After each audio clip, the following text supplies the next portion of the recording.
এখন থেকে আপনার প্রিয় সিরিয়ালগুলো ফ্রিতে দেখুন এক্সক্লুসিভলি শুধুমাত্র সান নেক্সটে। এখনই অ্যাপ ডাউনলোড করুন। দূর তো শরীরটা খারাপ, ওনার বেশিক্ষণ দাঁড়িয়ে থাকা ঠিক হবে না।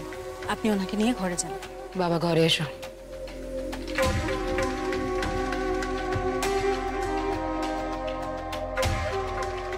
যাও, এবার যে যার ঘরে যাও, গিয়ে খেলাধুলো করো। ওকে বৌদি, একটু শুনবে?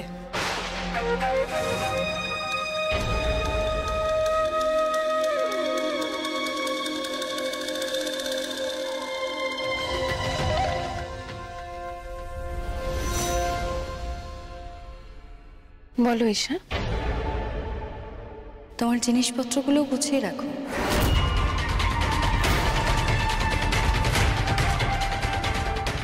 এই চৌধুরী ভিলার সবাই এবার আমার পায়ের তলায় থাকবে, আর এই বাড়ির সবাই এবার তোমাকে দাঁড়িয়ে যাবে। ঈশা, যদি কোনোদিনও আমায় এই বাড়ি ছেড়ে চলে যেতেও হয়, তখনও এই পরিবারের কাউকে কোনোদিন কারো পায়ের তলায় থাকতে আমি দেব না। আর তেমনি কাউকে মুখোশ পরে থাকতেও আমি দেব না।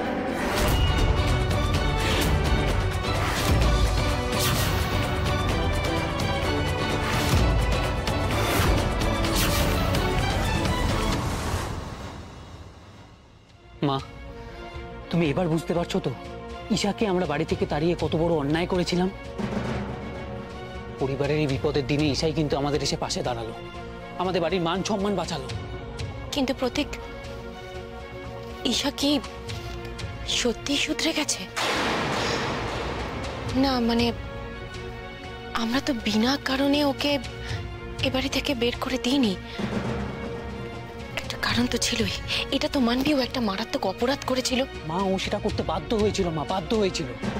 ওই জাগৃতি ঈশাকে এই বাড়িতে বড় বউ করে পাঠিয়ে দিয়ে ওর মাথার উপরে উঠে নাচবে, ঈশা সেটা কি করে মেনে নেবে বলো তো? বুঝতে পারছি, কিন্তু দেখ,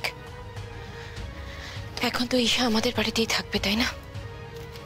আর যেহেতু ও বাড়িটা আমাদেরকে ফিরিয়ে দিয়েছে, তাই ওর এত বড় উপকার করার পর ও যদি আমাদের মাথার উপরে উঠে নাচে, তাহলে তো আমাদের বলার মতো আর কিছু থাকবে না।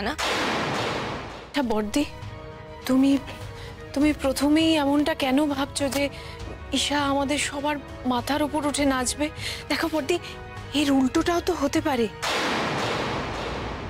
এমনটাও তো হতে পারে যে